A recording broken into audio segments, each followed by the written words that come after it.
if you don't know why you wake up every morning, then it's a hard life. The founder and CEO behind Earth Water. Henk, tell me then a little bit more about Earth Water. Actually, it's really simple. We try to sell as much water, coffee and tea. And 100% of the net profit we donate to water projects in Africa. I can imagine that a lot of people then are thinking it's probably easy for you to say, or you probably have money, this sort of comments. What do you say to those people? Well, it's not true. Were all of your companies that you then decided to leave from or move on from successful exits, or were there also some failures in between? Of course you have failures, yeah. How do you deal with those? Because when you do things you like, is that Exactly. working?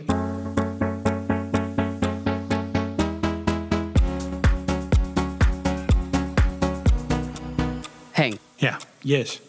I like to start all my podcasts with the exact same question because I feel like it sets the narrative for the rest of the conversation. So my question for you is, are you happy? Oh yeah, I'm more than happy, and I'm checking every day. What, in your opinion, is required to live a happy life? Well, yeah, you have to live upon a certain standard you make yourself. Yeah. And you can check that every day. So if you, I like to be an entrepreneur, or I like to be creative, or I like to be among friends. And if I have that day, then I'm happy. Right. So what makes you happy? Well, actually, I can repeat it, but those things are really. When I am among friends and when I achieve certain things with my company, that makes me happy. I don't like the word, but Okay, why not? Huh? Why not? Well, sounds a little bit childish. Okay. I'm a happy kid. Like Yeah. that. Okay. With this podcast, I'm basically trying to figure out if by having a specific passion, if that can give purpose to your life. Okay. How would you describe your passion? Actually, I like to create things, and when I succeed in creating things, then I'm happy. Yeah. and actually, I work with like 3 or 4 P's. That's my purpose. That's a little bit in Dutch, but poen means money. Yep. You need a certain poen. Certain amount of money. And you need some prestige, it's like the pat on your shoulder. Let's say pleasure. Plezier, pleasure. Yeah. And if we always say, and then of course a certain purpose.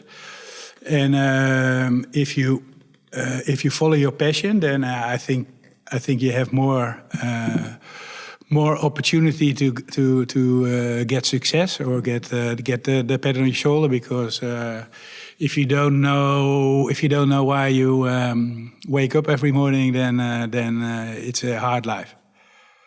So if you know, there's an example. Everybody needs the ikigai and the blue areas, and it's not that I say to my mother, and I don't help you with the garden, but it's good that you do your garden yourself. That's because of her. It's not that I'm a lazy guy, but it's good that she wakes up. She's 88.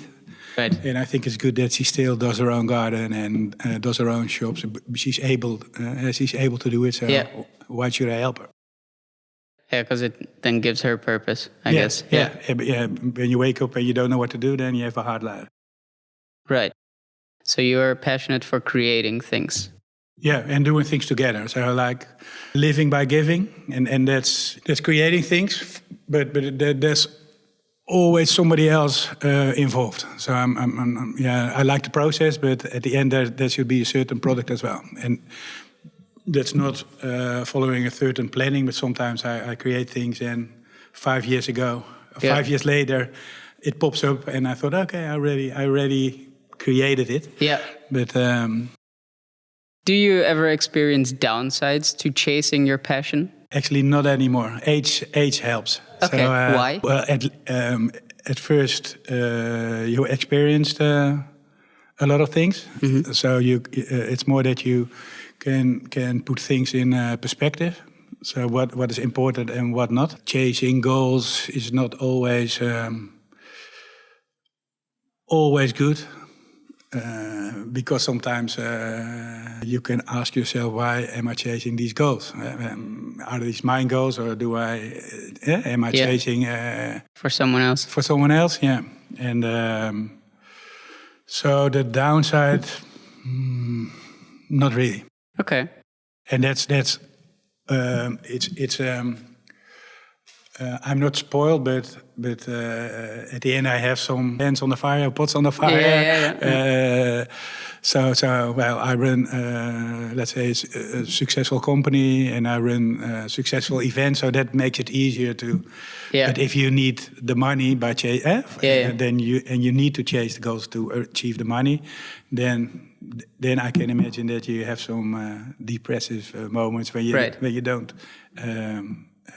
achieve to get by your goals. If I can summarize, then it's because you're not actually focused on chasing your passion, but rather on chasing money or specific, I don't know, views or objectives. That's why there might be downsides to it if you do it that way, but otherwise not. Actually, I know what makes me happy. Yeah. And that's what I'm trying to do. So not too many things, but the things I like. And that, Because then first of all, you have to define what you like, and then you work by those guidelines. You can call it passion or whatever. I think it's not passion. Passion helps to go through the day, but at the end, you have to measure by your guidelines if you have or had a nice day. Okay. And that's the let's call it values where you want to live by. Yeah. And that's where we started with. Meeting friends and doing nice things, and get some quality out of the contact you have with your friends or family. Same, and the things you do, being creative or creating things by undertaking things. Yeah, that's my passion. That's what I like to do. Yeah. Fair enough. In my research, I found that you've already been a founder in 7 companies. Oh, 7, yeah, okay. Or at least according to LinkedIn. Let's see, it could be more. That's not accurate. What? What first attracted you to entrepreneurship? Sometimes you have a strategy afterwards. Mm-hmm. But I did HAO, marketing. Which is? Marketing, commercial economy. Yeah. And then I started as an account executive at an advertising agency, just like you should do when you studied marketing. For experience. Huh? Not for experience. It's like you have like a career path and the traditional path. Yeah. And so I did that for 2 years, and then I did marketing for ASA. That's a temporary working agency for students. But that was also already with big events around introduction days and actually for the staff as well. And after 2 years, they wanted to sell the company, so I was a cost instead of an investment. So, right. So they get rid of my expensive salary now. Yeah. So I had some experience in how you could make money by letting students work for you. Yeah. And then I started. It's called the Market for Jongeren. It's the market for youth. And one of my first jobs was arranging people for events. So one of the first things was that I let people work for the catering company who worked for Mojo during the Guns N' Roses concert. And then I asked the basketball and the volleyball club if they could work, and that was like a bar shift they have to do, not voluntary, but they were obliged to do a bar shift. Right, and you could do it in the at the club, or and they asked him to do the bar shift at the festival. So I could pay them without all the social things for the government. So that was really cheap for me, and then I asked my margin to the company. So that's where I started, and I also did it for the first Mystery Land, and somebody connected me to Alex van Oostrum. He was the first, one of the fire starters in the Dutch dance industry. organized the first Amsterdam Dance event and ran a magazine already and did some DJ championships. And then we started a company called Update with a magazine and DJ agency, etc. Yeah. So that was my first company, Update, and actually my second. Yeah. Yeah. And you want the rest as well? No. But I was curious what exactly attracted you. Like, why did you find entrepreneurship interesting? Or did you just roll into it? It's not a goal. Actually, that's one of my values as well. And that most of the entrepreneurs will say that. It's the freedom of deciding when you work and where you go for. So you decide it yourself. That's the upside. The downside is that you have personnel and bills to pay. So that has to be in balance. Or actually not in balance, but the upside should be still here. Well, you know what I mean. Yeah. And actually, when they got rid of me at the temporary working agency, I had some money. Right. So then I said, okay, why not try it? Give it a shot. And I never got back to a boss. No. And that's like almost 30 years ago. Exactly. And then 7, or like again, from LinkedIn, apparently it's more, I guess. But there's been quite some companies since then. Clearly you stayed in it for a reason.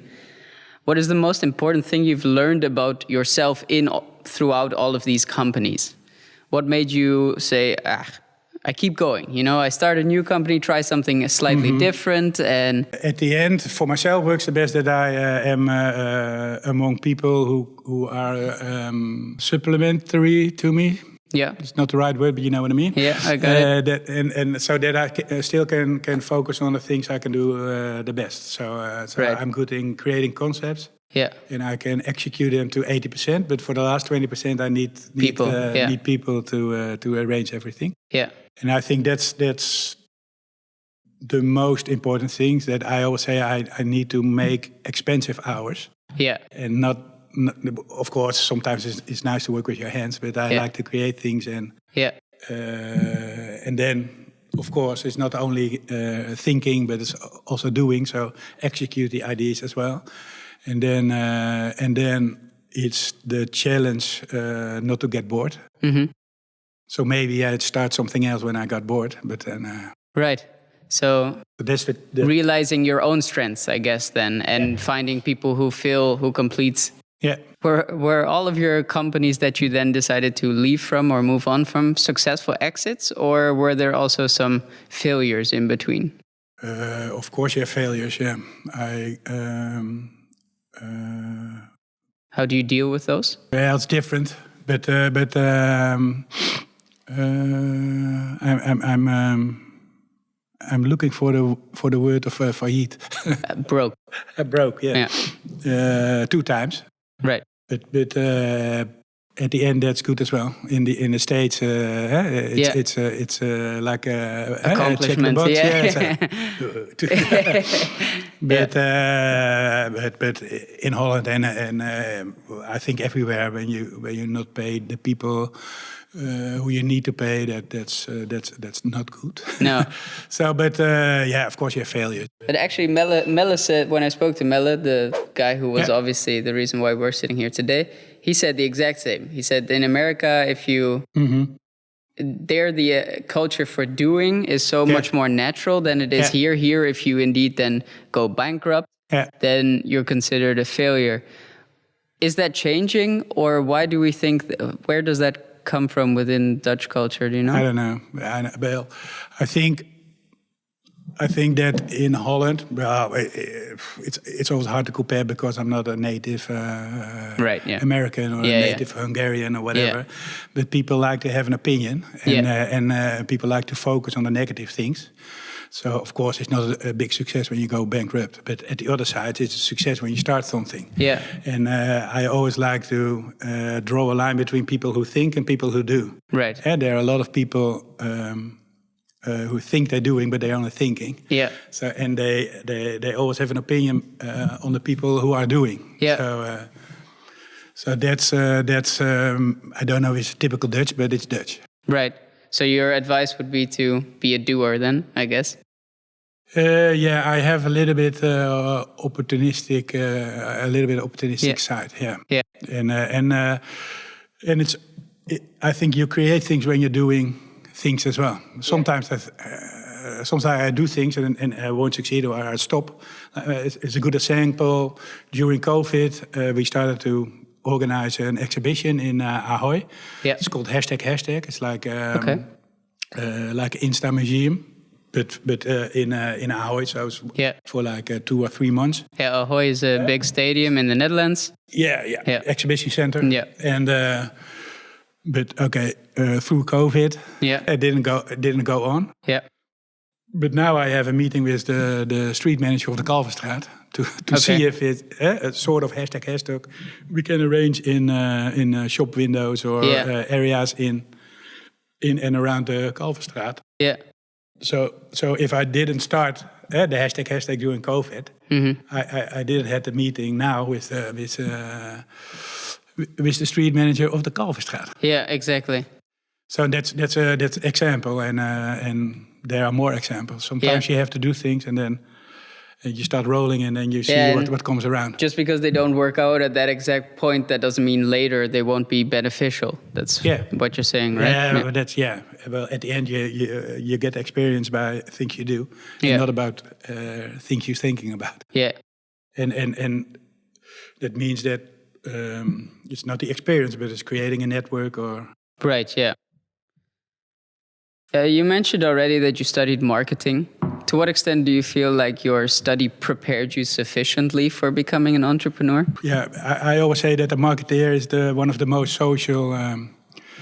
social things you can study, because when you don't know your customer, you can't sell anything. Yeah. So actually, I'm a really social guy now, but you know what I mean. I always say that about DJs as well.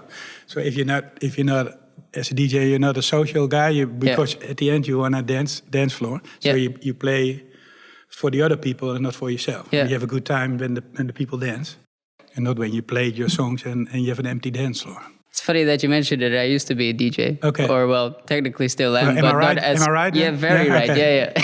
100%, yeah. So you used to be a DJ? I'm trying to screw it back a little bit, but I played quite a lot of gigs. Yeah. Okay. So I can completely understand what you... But marketing is... It feels a little bit commercial when you say marketing, but at the end I think it's a social thing. Yeah. Okay. So how did you then, because there was a long period from what I could tell, at least, that you were involved in events and the festival scene and organizing big events. How did that transition happen from that to creating a water company, or like Earth Water eventually? Actually, it's still happening, the event thing. Yeah, true. Yeah. But so that's... how do things happen? Actually, during the dance parade, Patrick asked me to... Patrick is my partner now in Earth, and he ran into a concept in Canada. And he was chasing ambassadors. And actually, I was the first one he asked to be an ambassador of Earth Water, selling water for water. Yeah. And I told him... that I don't want to be an ambassador, but partner. Yeah. And then we decided to be partners. And I had my own advertising agency at that moment, so that made it easy to create things. Yeah. And Patrick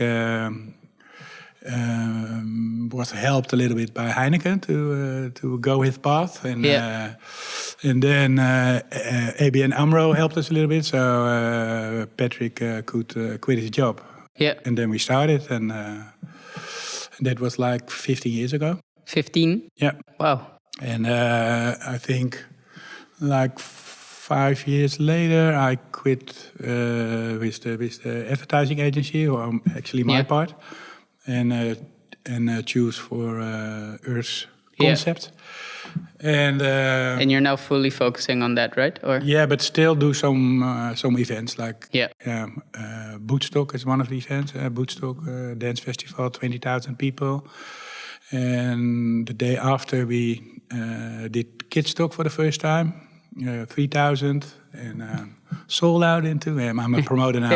Sold out in in 2 weeks. Tickets online soon. Yeah. And now I'm into the organizing part of a classical weekend. It's called the weekend of the romantic music, and that's in a park with a moonlight concert on Saturday night for like 2,000 people. And so still very, very busy.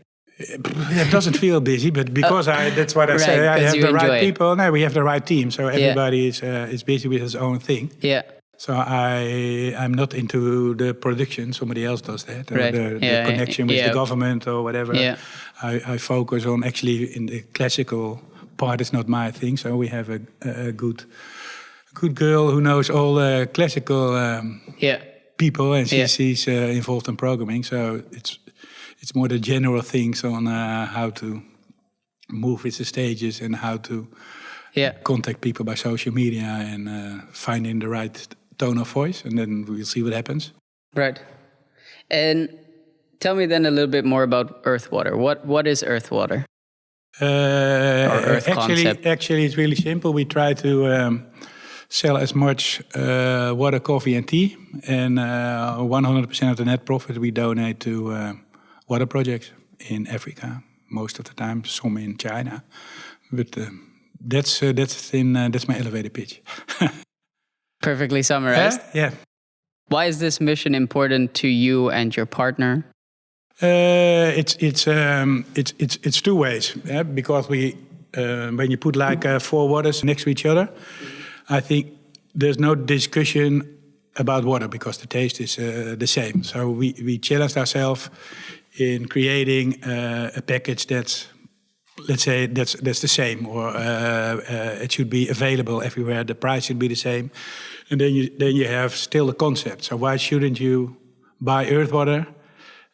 Because you're helping somebody else. That's why our slogan is: "You never drink alone." When you drink water, somebody else drinks as well. Yeah. So that's the hook. I thought when Patrick asked me, I said that should work. Yeah. That's the belief, or the let's say the sprinkle. How do you call it? That popped in immediately. So I think that should work. That should be a success. And there's one part that you believe in the success, and the other part is that and that's not religious or whatever. But I think if you have a talent, why should you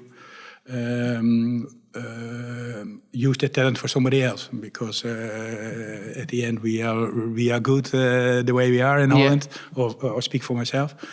And it's of course we're selling. We focus on selling as much water as possible, but we had the opportunity to visit the source in Cameroon, or visiting the orphan homes in China, where we provided the water. Yeah. And then, that makes you feel good as well, that you help somebody else as well. So that's the commercial part. Getting a success, and you see it on the shelf at Jumbo, or when you go to a restaurant and you see your bottles. That's what you like to see. And the trucks we sell now.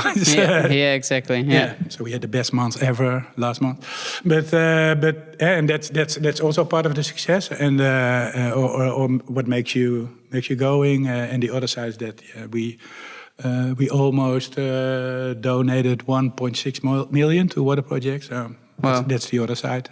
Just for my own understanding, how many people can you approximately help with that much money? Do you know, or? It's difficult because we did quite a lot, and depends on where you invested in. Of course, yeah. Like you have it's really hard to say, but because we had different. Let's say we have 50 orphan homes. Yeah. With, let's say, an average 200 people. Yeah. So they have drinking water now. Yeah. And that's for, actually we started 5 years ago, and 1 year ago we did an extra investment to change the filter again. So actually that's for and the filter is not the money. It's an ongoing process. Yeah. And in Cameroon we actually we made our own water company. Mm-hmm. So that's somewhere from a lake, and we transport the water through pipes, like 6 miles, to villages, and we clean the water, and then we have big tanks where we hold the water, and then they can. Through a pump, they can get the water, and that's for like 5 villages. So that should be, I think, 3,000 people, and that works. And then we go with the same blueprint. We gonna achieve the same, to 3 or 4 villages. Oh, so where we're working on now. Yeah, that's amazing. I guess when you then, if it's already been 15 years since Earth Water started, around that time, I guess social entrepreneurship wasn't that big of a thing yet, right? No. Or at least not compared to how it is now. Did you experience a lot of struggle in the beginning as far as getting people to understand that this isn't necessarily a charity, but actually, Yeah, social enterprise, I like to say now. Yeah, exactly. When we started, we had to go to our it's not the accountant, but we had some advice and to start a foundation or a company. Real company. Yeah. But that was also different, and the first year we had to pay tax. Now it's different, but we have to pay tax, and say, we don't pay tax because we donate all the money. So yeah. So you donate money before you pay tax. So that's yeah. But now we have to make some reservations, and of course you have to. Otherwise you can grow. Yeah. But that's the 20% I don't like. So Yeah, somebody else does that. Yeah. But it's not that we had. We had to explain why you go working for why do you go working for a company and make no profit. Yeah, exactly. Like the ex-colleagues of Patrick, he used to work for Heineken. Right. Yeah, and they said, okay, you start a company and you don't make profit. Well, that is actually my next question. Earth Water gives away 100% of their profit. How do you stay motivated to make sure that, just that, if it's not for the money, indeed what the standard picture is for a lot of entrepreneurs? Yeah, okay. We are a flatliner. We have a certain fee we pay. We got paid, but the inner motivation is not that it's not the money. That's for every job. That's a standard. When you got a new car, then after a month, you don't reckon it anymore. It's the same with money. So that's the same as principle. Yeah. Yeah. So it's more that if you get back in, you need a certain money. But that's not what makes you happy at the end of the day. Yeah. So you need prestige and you need pleasure. Pleasure as well. Yeah. So I think when the money is like this, then we're still growing. We're still running a company where you can push some buttons, and then now it's when you see something. When it happens, when you have pushed the right button. And that's what happens. Yeah, that's what still happens. Fair enough. Yeah. I can imagine that a lot of people then are thinking it's probably easy for you to say, or you probably have money, this sort of comments. What do you say to those people? How do you get yourself to be? Well, it's not true, but we started, to start. Yeah, because we the first 2 years I didn't get any money out of Earth Concepts. Patrick, the first half year, didn't get any money out of Earth Concepts. So it's like a hobby then. Exactly. And we donated as well. So the first year, I think we donated $50,000 US dollars in that time. Yeah. And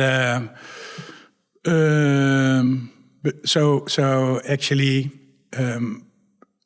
But the other hand is that we were a company like that we got much support. Right. Because you have like people like to get around us in that time, because we were one of the first companies starting with a concept like that, and then we got a lot of things for free, like free printing or free on the shelves at Shell, for example, or getting the CEO of Schiphol at our event. At our first event, at our launch, and somebody from the UNHCR at our launch. So that helps when you don't keep the profit for yourself. That other people wants to get involved as well. Yeah. And do things in kind, because you do everything in kind. Yeah. So that's I always like to get back on the Heineken. The former CFO from Heineken International helped us a little bit with our business plan. It sounds a little bit big, but we had some good conversations with him. Yeah. And we were at Holland Heinekenhuis in Canada during the Olympics. And we were drinking a beer and talking with some other Heineken people and networking. I guess. But the same discussion. You work for a company, you make no profit, and we always say, you work for Heineken, you don't get anything of the profit as well. But then René comes walking towards us. Yeah, that's the financial advisor. The CFO International. Yeah. So everybody was like this, the big boss, and he goes straight to Patrick. Yeah. So Patrick, how's our water? Yeah, exactly. So that's what I mean with the it's prestige, nothing but. Yeah. But gaining some attention from their big boss. Exactly. Yeah. It's maybe a good example how it works when you work for a company like the one we do. Yeah. As I mentioned already, I spoke with Melle from the Goodrow, and he told me that one of the biggest inspirations for him to eventually found the Goodrow was you, because of what you were doing with Earth Concepts, the concept of you never drink alone. You found it so strong, it was quite an inspiration. So where you were an inspiration for him, who was an inspiration for you? Ooh, that's a nice one. Maybe you ask another question and I come back. Yeah, sure. Yeah. I'll continue. Okay. So obviously the podcast is called The Quarter Life Crisis. Mm-hmm. Did you have one? Yeah, maybe, but I started around it's my 28th with my own company. That's fine. With my own company. Yeah, but I don't recall it as a crisis. No, and as a decision. I roll into it, and right. It was also nice to wake up when you got your first phone call. Yeah, exactly. After a night you spent in town. Yeah. And then it was more like, okay, how much money do I need? Yeah. Well, at the end, the circle is... I try to live the same I now. Suppose as a student... doing as much as possible. Yeah, exactly. It's not like the 4-hour work week. Yeah. But that's not the issue. But that's how I started. Yeah. At the end, you have responsibilities to other people. Yeah. But when you work on your own, you can work like that. But it was not a crisis. No. Okay. Well, I mean, that's good for you then. Nevertheless, though, from my own experience, I feel like I've now done with my master, finished it, and all of a sudden this whole world is open for me. Yeah. And I find it very hard to sort of decide what is the right path now to follow. Yeah. Do you have any advice when it comes to people who are in that same position, or at least around that quarter life crisis, as to what path might be the best to take? Okay, two things. It comes back to where you started. What makes you happy? That's one part, and the other one is to get at the right position. I think it's good to gain some experience in maybe some work field.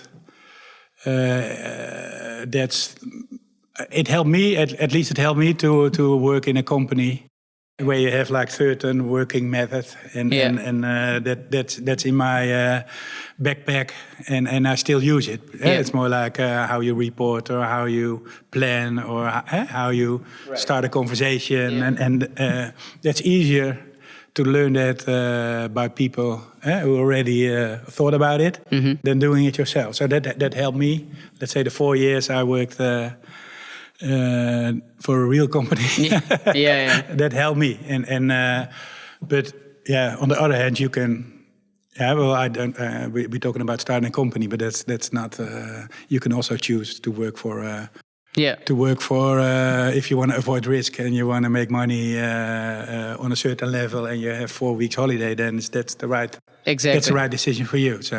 So the main takeaway is definitely follow or figure out what it is that makes you happy. That's the most important thing, yeah. Yeah, because obviously I've asked myself that question as well. But what I then run into is, I think a lot of things make me happy. And I think it's harder then to decide, that's probably just a process as well. But then you have to decide, okay, which of these makes me most happy? Yeah, but at the end there are I think different tools on the internet. Yeah. That will filter to 3 values, and those are the most important. Yeah. And so you at the end of the day you have like 3 figures, and if it's a 7, then you had a good day. I basically have one more question, with the exception of the inspiration, because now I'm very curious. What does the future hold for Henk Witteveen? Well, that's my